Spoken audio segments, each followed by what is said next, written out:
પ્રણામ, જય આદિનાથ. દર્શક મિત્રો,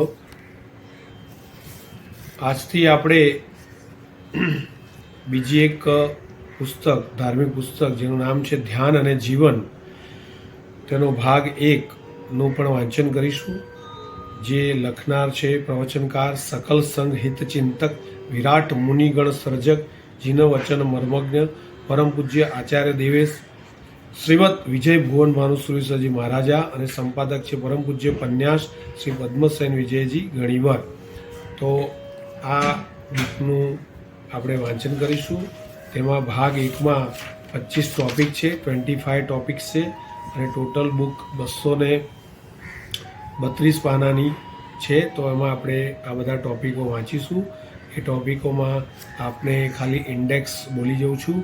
તો વિષય છે અલગ અલગ. દુઃખમાં કર્મ નિકાલ પર ધ્યાન, બીજા નંબરના ધ્યાનને જીવન સાથે સંબંધ, નમસ્કાર મંત્રના ધ્યાનના દ્રષ્ટાંત, નવકાર ધ્યાનની રીત, શુભ ભાવના ભવ્ય લાભ અને ઉપાય, સંસારમાં બચાવ કેમ મળે, ચિત્તની અવસ્થાઓ, ધ્યાન શતક શાસ્ત્રના કરતા, શુભાશુભ 4 ધ્યાન, આર્ત ધ્યાનના 4 પ્રકાર, આર્ત ધ્યાન ટાળવાના 3 મહાન ઉપાય, આર્ત ધ્યાન વેદનાનુબંધી, પછી તામસ ભાવના તાંડવ, સાધનામાં હોશ જોશ પરિણતિ, રાગને કેમ અંફાવો, વલોપાત આર્ત ધ્યાન કેમ મીટે, મુનિને રોગમાં આર્ત ધ્યાન કેમ નહીં, મહાન કેમ થવાય, મનના રંગ ન ફરે, શુભ ધ્યાન કેમ લાગે, ભોગવીને પાપનાશના 4 ઉપાય, તપથી કર્મનાશ એટલે કે 6 બાહ્ય તપ, મોક્ષાર્થીને બાહ્ય તપનું મહત્વ, લલિતાંગ મુનિ અને અસંમત નાસ્તિક, પાપ શલ્ય ભયંકર તપનો પ્રભાવ, આંતરશત્રુનો અન્યાય ખટકે છે, ઈર્ષા આત્મહિતની જરૂરિયાતો છે, પાપ બીજ નાશ, આત્મ સ્વાતંત્ર્ય. આ રીતના ટોટલ 234 પાનાની અંદર આ પુસ્તક લખાયેલું છે. તો આજે આપણે આ ધ્યાન અને જીવન ભાગ 1માં 25 ટોપિક છે અને તેને આપણે આપણા જૈનિઝમ આશીષ નામની યુટ્યુબ ચેનલના માધ્યમ દ્વારા મેડિટેશન એન્ડ લાઈફ એ ટાઇટલથી મૂકીશું. અને બહુ સુંદર ટોપિક્સ છે બધા અલગ અલગ. તો આજે આપણે સૌથી પહેલો ટોપિક છે જે દુઃખમાં કર્મ નિકાલ પર ધ્યાન, તે વાંચીશું. તો ચાલો શરૂ કરીએ. મેડિટેશન એન્ડ લાઈફ, ધ્યાન અને જીવન, ભાગ 1, પહેલો પાઠ, લેશન, દુઃખમાં કર્મ નિકાલ પર ધ્યાન. માનવ જીવનમાં ધ્યાન અગત્યનો ભાગ ભજવે છે. માનવને મોટામાં મોટું સાધન, વિશિષ્ટ શક્તિવાળું મન મળેલું છે. એ મનની ધ્યાન ધારા ઉપર એ સુખ દુઃખના સર્જન કરે છે, હર્ષ શોકના સર્જન કરે છે, બાદશાહી ગરીબી સર્જે છે અને પરલોક માટે પ્રબળ શુભ અશુભ કર્મના સર્જન કરી શકે છે. યાવત અનંત સંસાર યા અનંત મોક્ષ ઉપાર્જી શકે છે. બાહ્ય સંયોગો, પરિસ્થિતિ વગેરે પ્રતિકૂળ પણ હો, કિંતુ તેથી દુઃખી થવાય એવો નિયમ નહીં. કેમ કે જો મનનું ધ્યાન કર્મના નિકાલ પર હોય તો ખેદ ઉદ્વેગ ન થતા ફરક થાય છે. ટોપિક: પ્રતિકૂળતામાં કર્મનો નિકાલ કેમ? અણધારી આફતમાં કારણ કોણ? માણસ અણધાર્યો માંદો પડે છે, અણધાર્યો અકસ્માતનો ભોગ બને છે, અણધારી પત્ની બીમારી, પુત્ર બીમારી, વેપાર ખોટ, શેઠની નારાજી, રાજ્ય ટેક્સ, મોંઘવારી, ગૃહભંગ વગેરે વગેરે કઈ આપત્તિથી ઘેરાય છે. આ અણગમતું, અણઇચ્છ્યું, અણધાર્યું કેમ બની આવે છે? જીવની અહીંની બરાબર સાવધાની હોય, ઉદ્યમ પુરુષાર્થ સીધી લાઈને હોય, છતાં આમ કેમ બને છે? કહો. પૂર્વના ઉપાર્જેલા પોતાના અશુભ કર્મના ઉદયથી જ અણધારી આપત્તિ આવે છે. ભગવાને આમ કર્યું કે બાય ચાન્સ, એમ જ એકાએક બન્યું વગેરે સમાધાન લૂલા છે. કારણ વિના કાર્ય બને જ નહીં એવો જગતમાં સનાતન સિદ્ધાંત છે. નહીતર તો દૂધ વિના એમ જ એકાએક દહીં બની જાઓ, સૂર્ય વિના વિશ્વ પર એમ જ તાપ અને પ્રકાશ ઝળહળ્યું તો ના, કારણ મળ્યા વિના કાર્ય શાનું થાય? ત્યારે ભગવાનને જો કારણ માનો છો તો શું ભગવાન નિર્દય અને પક્ષપાતી છે કે અમુકને જ પ્રતિકૂળતા, આપત્તિ, અકસ્માત આપે, તે ગુના વિના પણ આપે? જન્મેલા કેટલાય બાળકનો અહીંનો કોઈ ગુનો નથી, છતાં માંદા કેમ? ભગવાન માંદા પાડે તો એ કેવા ક્રૂર ગણાય? માટે આ બધી વાત ખોટી. એક જ વાત સાચી કે જીવના પોતાના પૂર્વજન્મે ઉપાર્જિત અશુભ કર્મ અહીં ઉદયમાં આવ્યા એટલે એને અણધારી આપત્તિ આવે છે. રામચંદ્રજી એ દશરથના કુળના દીપક જેવા કેવા સદગુણી સરળ પ્રકૃતિના પુત્ર, છતાં કેમ એમને રાજ્યાભિષેકના અવસરે વનવાસ જવું પડ્યું? કઈનો દોષ હોય એમાં રામને દંડ? રામનો રાજ્ય હકડૂલ? માનવું જ પડે કે રામના પોતાના પૂર્વકર્મ વિના આમ બને જ નહીં. સીતાજી મહાસતી હતા. રાવણ એમને જંગલમાંથી ઉપાડી ગયો. એ સીતાના કયા વાંકે, કઈ ભૂલે? તો શું રામ લક્ષ્મણની ભૂલ એ કે તે બંને બહાર ગયા એટલે રાવણથી સીતાનું હરણ થયું? ઠોકર કોક ખાય અને લોહી બીજાને નીકળે? થાંભલે માથું કોઈનું અફળાય અને ઢીમણું બીજાના માથે થાય? ના, પોતાની ભૂલે જ પોતાને દુઃખ આવે. રાવણ સીતાને ઉપાડી ગયો એમાં સીતાના પોતાના પૂર્વકર્મ જવાબદાર હતા. એમ સીતાજી ત્યાં રાવણના કોઈ પણ પ્રલોભન કે ભયથી ડગ્યા નહીં, મહાપવિત્ર રહ્યા છતાં અયોધ્યામાં પાછા આવ્યા. પછી લોકે કેમ એવા પવિત્ર મહાસતીનો અપવાદ ગાયો? રાવણને ત્યાં રહી આવેલા એ પવિત્ર હોય જ નહીં, એવાને રામ જેવાએ રખાય નહીં વગેરે કલમ કેમ ચડ્યું? તેમ એમને રામ જેવાએ જંગલમાં કેમ મુકાવી દીધા? કહેવું જ પડે કે સીતાના પોતાના જ પૂર્વ ઉપાર્જિત કર્મે ઉદયમાં આવી આ કર્યું. પોતાના અશુભ કર્મ વિના આપત્તિ શાની? તેવી રીતે હવે આગળ ટોપિક છે મહાવીર પ્રભુના કર્મની સિરજોરી. સારાંશ: અહીં તમે ગમે તેટલા સારા બનો, સારા વર્તો, સારા રહો, પરંતુ જો તેવા કોઈ પૂર્વના અશુભ કર્મ ઉદયમાં આવ્યા તો આપત્તિ આવવાની જ. પ્રભુ મહાવીર ઘણા સારા હતા, છતાં ચારિત્ર લીધા પછી પાર વિનાની આપત્તિ આવીને. એ પોતાના જ તેવા પૂર્વના કર્મના ઉદય. દેવતા શું, મનુષ્ય શું કે તિર્યન શું, બધાએ પ્રભુને ઉપદ્રવ ઘોર કર્યા, પરંતુ એ બધા તો આપત્તિ ઉપદ્રવમાં ગૌણ કારણ, કિંતુ પ્રધાન મુખ્ય કારણ તો પ્રભુના પોતાના જ કર્મ. કર્મની ભારે સિરજોરી એ પ્રભુને પકડે. એવા કર્મ ખલાસ થઈ ગયા અને પ્રભુ કેવળ જ્ઞાન પામ્યા. પછી તીર્થંકર બન્યા પછી કોઈ જ ઉપદ્રવ આપત્તિ નહીં. માત્ર એક કર્મજૂથ બાકી હશે. તે તીર્થંકર બન્યા પછી પણ ગોશાળાની તેજોલેશિયાની આપત્તિ આવી અને એ 6 મહિનાની પીડા લાવી. એમાંય ગોશાળો તો ગૌણ જ કારણ હતો અને પ્રભુના કર્મ જ મુખ્ય ભાગ ભજવતા હતા. નહીતર જો કર્મ બાકી ન હોત તો પ્રભુની સાથે જધન્યથી કરોડ દેવતા રહેનારા તે શું ગોશાળાને રોકે નહીં? દેવોની સામે ગોશાળાની મજાલ નહીં કે પ્રભુની સામે કશું વિપરીત કરવા ડગ પણ ઉપાડી શકે. પરંતુ કર્મ બળવાન છે. એ ઉદયમાં આવે ત્યારે ભલભલા દેવતાની આંખમાં ધૂળ નાખી દે. એનાય મગજ બીજે જ ક્યાંય ચાલ્યા જાય અને અહીં કર્મ સરળતાથી પોતાનો ભાવ ભજવી જાય. એટલે વાત આ છે કે અણધારી આફત સ્વકર્મના ઉદયથી જ આવે. કર્મથી દુઃખ અને દુઃખથી કર્મનાશ. એક નવો ટોપિક. હવે જેમ આ સાચું છે કે પોતાના અશુભ કર્મના ઉદય વિના દુઃખ આપત્તિ ન આવે, એમ આ પણ એટલું જ સાચું છે કે એક એક પળની આપત્તિ આવ્યા પછી એને આપનારું તે પળનું કર્મ ઊભું રહે જ નહીં. એટલે સમગ્ર આપત્તિ દુઃખ ભોગવ્યા એની સાથે જ એના કર્મ રવાના થયા. કેમ કે કર્મ પાક્યું, ઉદયમાં આવ્યું ત્યારે જ દુઃખ આપત્તિ આવી અને પાકેલું કર્મ હવે નીરસ થઈને આત્મા પરથી ખરી જ જાય. પાકેલું ગુમડું વેદના આપે છે પણ એ પાકેલું ફૂટી જાય છે એટલે પછી એ જાય છે ને. બસ કર્મનું ગણિત પણ એવું જ છે. પાકેલું કર્મ વેદના આપે ને તરત ફૂટીને ચાલ્યું જાય.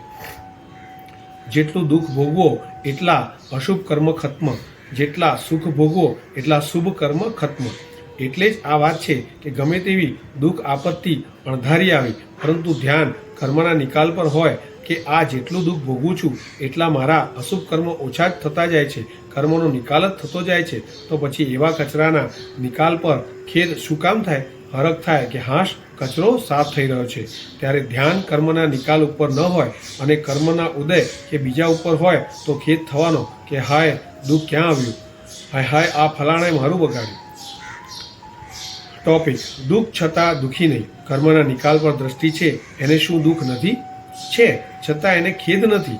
મનને દુઃખ નથી, એ દુઃખી નથી. મહાવીર પ્રભુ પર દુઃખ ઘણા આવ્યા પણ પ્રભુ દુઃખી નહોતા, કેમ કે પોતાના ધ્યાનમાં મસ્ત હતા. એટલે જ આ વાત છે કે ધ્યાન જેવું હોય તે પ્રમાણે માણસ સુખી કે દુઃખી બને છે, હરખ કે શોક અનુભવે છે. માટે સુખી બનવાની ચાવી આ કે ધ્યાન મલિન નહીં, નિર્મળ રાખો. વળતી વસ્તુ પર નહીં પણ મુખ્ય વસ્તુ પર કેન્દ્રિત કરો, જેથી ખેદ ઉદ્વેગ સ્પર્શી શકશે નહીં. એવા નિર્મળ શુભ ધ્યાનથી પરલોક માટે પણ શુભ કર્મનું જ ઉપાર્જન થાય છે. તેથી ત્યાં પણ સુખ સગવડ આવી મળે છે. આમ અહીંના સુખ દુઃખ અને પરલોકની સારી નરસી સ્થિતિ અહીંના સારા નરસા ધ્યાન પર સર્જાય છે. માટે ધ્યાન એ જીવનમાં અગત્યનો ભાગ ભજવે છે. હવે પાઠ 2 લેસન 2 ધ્યાનને જીવન સાથે સંબંધ. કોઈ પણ વસ્તુ પરની મનની એકાગ્ર ચોટ એ ધ્યાન. અશુભ ધ્યાનથી ચિંતા અને અજંપ. તો આ ટોપિક છે. હવે આગળ, ધ્યાન એ પહેલાં કહ્યું તેમ વસ્તુના ઉપલક્ષ્યા ભળતા મુદ્દા પર હોય યા અંદરના મુખ્ય મુદ્દા પર હોઈ શકે. તો દાખલા તરીકે પૈસા મળ્યા, હવે એમ એના પર મન ચોંટે કે આ ન જાય, એ ટકી રહે તો સારું. તો એ પૈસા વસ્તુના ઉપલક્ષ્યા મુદ્દા પર મન ગયું. પૈસાનું ટકી રહેવું એ ઉપલક્ષ્યા બાબત છે, ભળતી બાબત છે, કેમ કે પૈસા એ ટકનારી વસ્તુ નથી. પૈસા ભલે થોડો સમય ટકી ગયા દેખાય, પણ અંતે તો જવાના એ નક્કી. અહીં જીવતા એ જાય. ફરીથી, પૈસા ભલે થોડો સમય ટકી ગયા દેખાય, પણ અંતે તો એ જવાના એ નક્કી. અહીં જીવતા એ જાય ને અંતે મરીને તો કોઈ જ પૈસા સાથે લઈ જઈ શકતું નથી કે પાછળવાળા એને પહોંચાડી શકતા નથી. મરેલાને મની ઓર્ડર થઈ શકે? મોટો કરોડપતિ મર્યો, પણ એનો વારસો લેનાર એના પ્રેમાળ છોકરાએ એને જ્યાં ગયા હોય ત્યાં 5 રૂપિયાનો પણ મની ઓર્ડર કરી શકે? ના. એ સૂચવે છે કે પૈસા એ કાયમ ટકનારી વસ્તુ નહીં. હવે જો એમ મનની ચોટ રહે કે આ મળેલા પૈસા ટકી રહે તો સારું, જાય નહીં તો સારું, તો એ મનની ઉપલક્ષ્યા ભળતી બાબત પર ચોટ થઈ. એ અશુભ ધ્યાન છે. એમાં ચિંતા, સળવળાટ, અજંપો રહેવાનો છે. તો આગળ જેમ વાત કરીએ આપણે કે અશુભ ધ્યાનથી ચિંતા અને અજંપો કેમ રહે છે એનું કારણ બતાવ્યું. તો હવે આગળ શુભ ધ્યાનથી શાંતિ કઈ રીતે. પરંતુ જો મુખ્ય મુદ્દા પર મન કેન્દ્રિત થાય, દાખલા તરીકે આ પૈસા એ તો નાશવંત પુણ્યનો વિપાક છે, મારા તાબામાં નથી, પુણ્યોદયના તાબામાં છે. પુણ્યોદય પતી ગયે એ જવાના, તો પૈસા મળ્યા પણ મારે કશો હરખ નહીં માનવાનો. આ લક્ષ્ય જામે તો એ પૈસાના આંતરિક સાચા મુદ્દા પર ધ્યાન ગયું. એમાં પછી શાંતિ રહેશે. અભિમાન, ઉન્માદ, અતિહર્ષ વગેરે નહીં થાય. ધ્યાન કયા મુદ્દા પર રહે છે, કેવી રીતનું રહે છે, એ પરથી જીવનમાં સુખ દુઃખ, હરખ શોક વગેરેના અનુભવ થાય છે. અને જીવનમાં હાલતા ને ચાલતા કંઈ પણ જોવા, સાંભળવા વગેરે પર કે યાદ આવવા પર મન કેટલીય વાર કોઈને કોઈ મુદ્દા પર ચોંટે તો છે. એટલે કહેવાય કે ધ્યાનને જીવન સાથે સંબંધ છે. જીવનના સુખ દુઃખ આદિ સાથે મોટો સંબંધ છે. ટોપિક: ધર્મ સાધનામાં ધ્યાનનું સ્થાન. આ તો શુભ અશુભ બંને પ્રકારના ધ્યાનની વાત થઈ, પરંતુ ધર્મ સાધનામાંય શુભ ધ્યાનની ભારે અગત્યતા છે. માટે તો તીર્થંકર દેવ જેવા પણ વિતરાગ બનવા સંયમ, તપ વગેરે ધર્મ સાધના કરે છે. એમાં એમને રોજના 24 કલાકનો મોટો ભાગ કાયોત્સર્ગ ધ્યાનમાં જાય છે. એમની તપસ્યા જોરદાર. એમાં પાછા દેવતાએ ઉપદ્રવોય વરસતા હોય છતાં એ શુભ ધ્યાન ગુમાવતા નથી. કેમ નહીં? સમજે છે કે જો ધ્યાન ગુમાવ્યું તો સાધના લૂલી પડી જાય. સાધનામાં બળ એ ધ્યાનના પરિબળે રહે છે. તપસ્યા કરી એમાં ભૂખ તરસ લાગી, પરંતુ શુભ ધ્યાન જાગતું રહે તો એ તપને દ્રઢ કરે છે. ને જો એ ગુમાવ્યું તો તપ મુર્દાલ બની જાય. ભૂખમાં દાડો તો પસાર કરે પણ રોતડ બનીને, કેમ કે ધ્યાન ગયું ખાવા પર, ખાવાની સુખ શાંતિ પર. પછી મોં લીલું નહીં પણ વીલું, શબ્દો ઉલ્લાસના નહીં પણ ઉદાસીનતાના. કોઈ પૂછે કેમ છો તો કહેશે કેમ, શું છે, ઢીલા, આજે ઉપવાસ કર્યો પણ આપણું કામ નહીં. શું છે આમાં? ધ્યાન રૂડા ખાનપાનની સુખ શાંતિ પર છે. આ અશુભ ધ્યાન છે.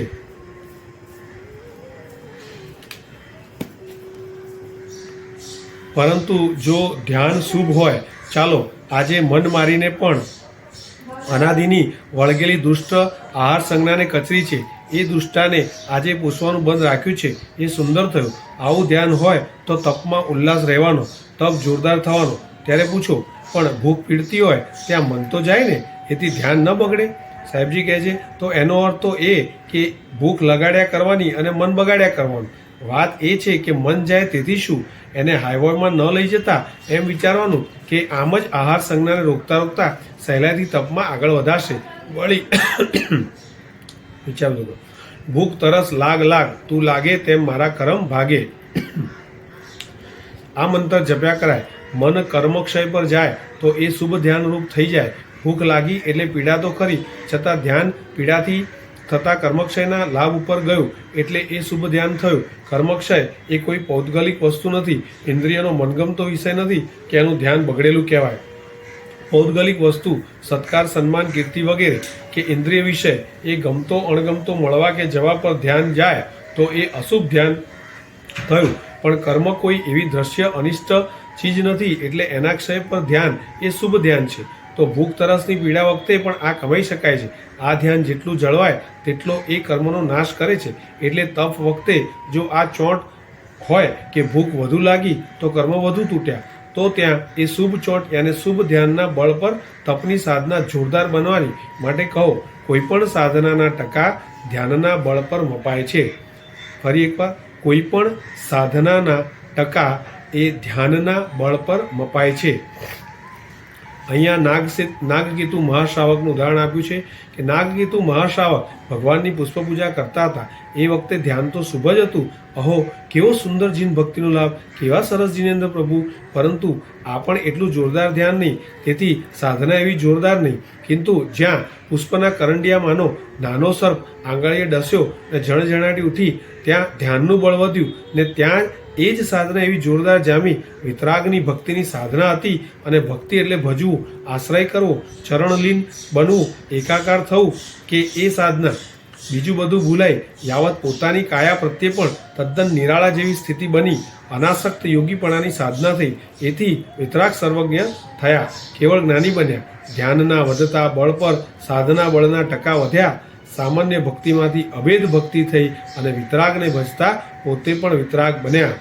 શું કહે છે? ધ્યાનના વધતા બળ પર સાધના બળના ટકા વધી ગયા અને સામાન્ય ભક્તિમાંથી વિશિષ્ટ ભક્તિ થઈને પોતે પણ વિતરાગ બન્યા.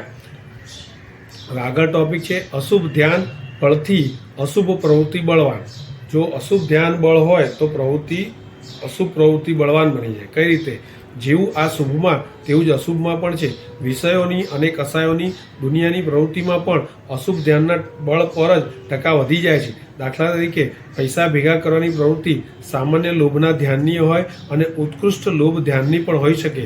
મમ્મણ શેઠને બિચારાને એવું ઉત્કૃષ્ટ લોભનું ધ્યાન રહ્યું, તેથી એ 7મી નરકે ગયો. બાકી એણે ક્યાં એવા ખૂનરેજી, દુરાચાર, રાજ્ય કારભારના મહા આરંભ સમારંભ કર્યા હતા? કશું જ નહીં. છતાં 7મી નરકના ભાતા શાના પર? ધન સંગ્રહની પ્રવૃત્તિના આંતરિક બળ ઉપર. એ બળ અશુભ લોભના ધ્યાન પર જામ્યું, તેથી 7મી નરકના કર્મ ભેગા કર્યા. એમ ચક્રવર્તીનું સ્ત્રીરત્ન ક્યાં મોટા પાપ કરે છે? ખૂનખાર લડાઈઓ એ ન લડે.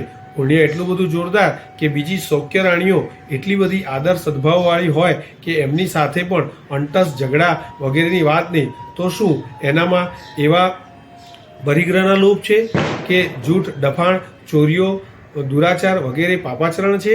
ના. છતાં કેમ એ 6ઠ્ઠી નરકે જાય? કહો, સંસાર સુખની સાધનાના ભારી બળ પર. એ બળ એના વિષય રંગના ઉત્કૃષ્ટ અશુભ ધ્યાનના બળ ઉપર જામે છે. એ ધ્યાનમાં એનો આત્મા એટલો બધો વિષય રાગમાં ચકચુ રહે તો એમાં 6ઠ્ઠી નારકીના ઘોર પાપ ઉપાર્જે છે. આગળનો ટોપિક સામાન્ય પ્રવૃત્તિથી કેમ ઘોર પાપ? વાત આ છે કે ધ્યાનના બળ ઉપર સાધનાનું બળ વધી જાય છે. એટલે જ સાંસારિક પ્રવૃત્તિ આમ ભલે સામાન્ય રૂપની હોય, પરંતુ ધ્યાન યાને મનની ચોટ જો અશુભ રાગાદીના જોરવાળી બની તો એ મનની પ્રવૃત્તિ આંતરિક રૂપે પ્રબળ પાપરૂપ થઈને ઘોર કર્મનો બંધ કરાવશે. એવું જ સારી ધાર્મિક સામાન્ય પણ પ્રવૃત્તિ, દાખલા તરીકે દેવદર્શન કે નવકાર જાપની પ્રવૃત્તિ જો સાથે શુભ ધ્યાનના બળવાળી હોય તો વિતરાગના ગુણ સ્મરણ આદિ પરના તીવ્ર રાગના ધ્યાનવાળી મનની ચોટ એ ગુણો પર અને પોતાની અતિ લઘુતા અધમતા ઉપર હોય તો એ દેવદર્શન જાપની પ્રવૃત્તિ પણ બળવતી બને છે. સામાન્ય ધર્મ પ્રવૃત્તિથી ધ્યાન બળે ઊંચા પુણ્ય મળે. ફરી એકવાર, સામાન્ય ધર્મ પ્રવૃત્તિથી ધ્યાન બળે ઊંચા પુણ્ય મળે. એટલે પ્રવૃત્તિ ભલે ધર્મની સામાન્ય હોય, પણ જો ધ્યાનનું બળ ધ્યાનથી કરવામાં આવે અને પરમાત્માની આજ્ઞા પ્રમાણે ખૂબ જ ધ્યાનપૂર્વક શુભ આશયથી કરવામાં આવે તો ખૂબ ઊંચા પુણ્ય મળે. સારાંશ, ધ્યાનનું આટલું બધું ઊંચું મહત્વ છે, માટે શુભ અશુભનું ધ્યાનનું સ્વરૂપ જાણવાની જરૂર છે, જેથી અશુભ ધ્યાનને ઓળખી એના ટકા કાપતા રહીએ અને શુભ ધ્યાનને સમજી એના ટકા જોરદાર વધારતા રહીએ. ભૂલતા નહીં, આ શુભ ધ્યાનનો અદ્ભુત પ્રભાવ છે. એનાથી અચિંત્ય સિદ્ધિઓ થાય છે. તપમાં લાગી ગયેલા મહાત્માઓને સાથે વધારેલા શુભ ધ્યાનના બળ પર મહાન લબ્ધિઓ ઊભી થાય છે. અહીં સનતકુમાર મહામુનિનું ઉદાહરણ આપ્યું છે. સનતકુમાર મહામુનિ ચક્રવર્તીપણું છોડી રોગિષ્ઠ દેહે પણ સંયમ તપમાં ધ્યાનના બળ પર એવા આગળ વધ્યા કે પોતાના થૂકના કણિયામાં પણ અપૂર્વ ઔષધ શક્તિ પ્રાપ્ત કરી છતાં નિઃસંગતાનું શુભ ધ્યાન એટલું જ્વલંત કે એનો ઉપયોગ પોતાના રોગના નિવારણ અર્થે નથી કરતા, માત્ર સ્વર્ગના દેવ રોગ કાઢનાર ધન્વંતરી વૈદ્ય તરીકે પારખું કરવા આવ્યા ત્યારે પોતાની લબ્ધિ શક્તિનો યત્કિંચિત ચમત્કાર બતાવ્યો. થૂકનો કણ કોઢરોગવાળી આંગળી પર લગાડતા આંગળી કંચનવર્ણી થઈ ગઈ બતાવી. એથી સૂચ્યું કે ઔષધિઓથી રોગને તમે શું કાઢો? રોગને તો હું જ મારા શરીર મળથી કાઢી શકું છું, પરંતુ મારે રોગ એમ કાઢવા નથી, કેમ કે રોગ એ તો મારા મિત્ર છે. એના સહારે એટલે કે એ સહન કરતા કરતા પૂર્વના મારા અશુભ કર્મ ખપી રહ્યા છે. અશુભ કર્મનો ઉદય થાય તેમ તેમ આવા રોગ વગેરે પીડા આવે ને એ રોગ આદિ ભોગવીએ તેમ તેમ પેલા ઉદય પામેલા કર્મ ખત્મ થતા જાય. ફરી એકવાર, અશુભ કર્મનો ઉદય થાય તેમ તેમ આવા રોગ વગેરે પીડા આવે ને એ રોગ આદિ આપણે ભોગવી લઈએ હર્ષ સાથે, સ્વીકારી લઈએ સંમતિથી, તો રોગ આદિને ભોગવીએ તેમ તેમ પેલા ઉદયમાં આવેલા કર્મ પણ ખતમ થતા જાય. એ કર્મ જ એવા ખંધા કે આવા રોગ આપ્યા વિના ખસે નહીં, આત્મઘર છોડે નહીં. માટે રોગ તો કર્મના નિકાલમાં સહાયક હોય મારા મિત્ર છે, તો પછી કર્મ દુશ્મનને કાઢવામાં સહાયક મિત્ર જેવા રોગને કેમ કાઢી મુકાય? મહામુનિના મનની ચોટ આ વસ્તુ પર હતી. ધ્યાન રોગ મિત્ર દ્વારા કર્મના નિકાલ પર લાગેલું હતું, તો એનાથી અદ્ભુત લબ્ધિઓ ઊભી થઈ. તેમ રોગોની સી મજાલ કે વધુ ટકી શકે? 1,00,000 વર્ષના ચારિત્ર પર્યાયમાં માત્ર પહેલા 700 વર્ષ રોગ રહ્યા અને પછી એ મહાત્મા નિરોગી કંચનવર્ણી કાયાના થઈ ગયા. સાથે અદ્ભુત કમાયેલી લબ્ધિઓ ઊભી રહી. દવા ડૉક્ટરની પૂંઠે પડેલાને આમાંનું કશું દેખવા મળે એને ભારે શરીર રાગના કુસંસ્કારો તથા અશુભ કર્મના પોટલા. માટે શુભ ધ્યાન એ તો મોટામાં મોટી સાધના છે. એ વધારવામાં આવે તો ઠેઠ કેવળ જ્ઞાન સર્વજ્ઞતા સુધી પહોંચાડે એટલી તાકાત એ ધરાવે છે. પરંતુ એટલું ધ્યાનમાં રહે કે આ ધ્યાન એટલે કાંઈ 24 કલાક કે દિવસ રાતનો મોટો ભાગ પદ્માસન લગાવી ઓમ કરતા બેસવાની ચીજ નથી. એકલા એથી ઉદ્ધાર ન થાય. અશુભ ધ્યાન ટાળવાનો જબરજસ્ત પ્રયત્ન જોઈએ. એના માટે એક સરસ નાની વાર્તા આપી છે અહીંયા. એક બાવો હતો, એને ઘોડો રાખવાની ઈચ્છા થઈ. ગયો એક રાજા પાસે. રાજા એને પ્રણામ કરી પૂછે છે, કહીએ બાવાજી ક્યાં આજ્ઞા है? બાવો કહે ઘોડા चाहिए. राजा એ સાંભળી નવાઈ પામ્યો. પૂછે છે, आप तो संसार त्यागी है, घोड़े से क्या करेंगे? काश्मीर से कन्याकुमारी तक के तीर्थ स्थानों की यात्रा करेंगे. राजा કહે अच्छा એમ કહી પોતાના માણસ પાસે એક સારો ઘોડો મંગાવીને આપે છે. लीजिए साहब ये घोड़ा. બાવો કહે ये नहीं, तेरी सवारी का खास घोड़ा चाहिए. રાજા જુએ છે કે આ બાવાજી કોઈ માત્ર યાત્રાના અર્થી નથી લાગતા, નહીતર એમને લડાઈમાં સામે ઉછળતા ભાલા દેખીને પણ ખાસ જાતિમાન કિંમતી ઘોડાનું શું કામ? ફરીથી રાજા જુએ છે કે આ બાવાજી કોઈ માત્ર યાત્રાના અર્થી નથી લાગતા, નહીતર એમને લડાઈમાં સામે ઉછળતા ભાલા દેખીને પણ ન ડગનારા ખાસ જાતિમાન કિંમતી ઘોડાનું શું કામ? એટલે રાજા કહે છે, વહ તો સાહેબ માફ કીજીએ, હમ નહીં દે સકતે. નહીં દેગા, દેખ લેના. બસ એટલું કઈ બાવો ત્યાંથી ચાલતો થયો. શું સમજીને? એ જ કે જાઉં ગામ બહાર, ધ્યાન લગાવું, इसका બડા પ્રભાવ હોગા. ગયો ગામ બહાર, લગાવું ધ્યાન, ધ્યાનમાંથી લય, લયમાંથી સમાધિ. એવો શરીરનો જળ જેવો થઈ ગયો કે મારવાડ જેવો દેશ તે પવનની ઝપાટે શરીર પર ધૂળના ધફા ચડી ગયા. પણ એને કશી ખબર નહીં. 5-10 દિવસો થયા, એમ જ દટાયો રહ્યો. એકવાર વળી વંટોળથી ધૂળ ખસી તે માથાની માત્ર તાલકી દેખાતી થઈ. ત્યાંથી જતાં એક માણસે જોઈ ધૂળ આગી કરતા બાવાને સમાધિમાં જોઈ ઢંઢોળે છે, પણ આને કંઈ જ ભાન નથી. વિચારે છે આ સમાધિ ઉતરે તો બાવો બહારના ભાનમાં આવે. ગામમાં જઈ એના જાણકારને બોલાવી લાવ્યો. જાણકારે સોયની અણી એના એક અંગ પર દબાવી તપાસતા જે અંગ પર બાવાએ મન કેન્દ્રિત કર્યું હશે એના પર સોયની અણી જોરથી દબાતા એણે આંખ ખોલી ને ખોલતા વેત બોલે છે, ઘોડા દેતા હે કે નહીં? જાણકાર માણસ સમજી ગયો કે આ કોક પાસેથી ઘોડો લેવાની ઈચ્છામાં ધ્યાન સમાધિ ચડ્યો લાગે છે.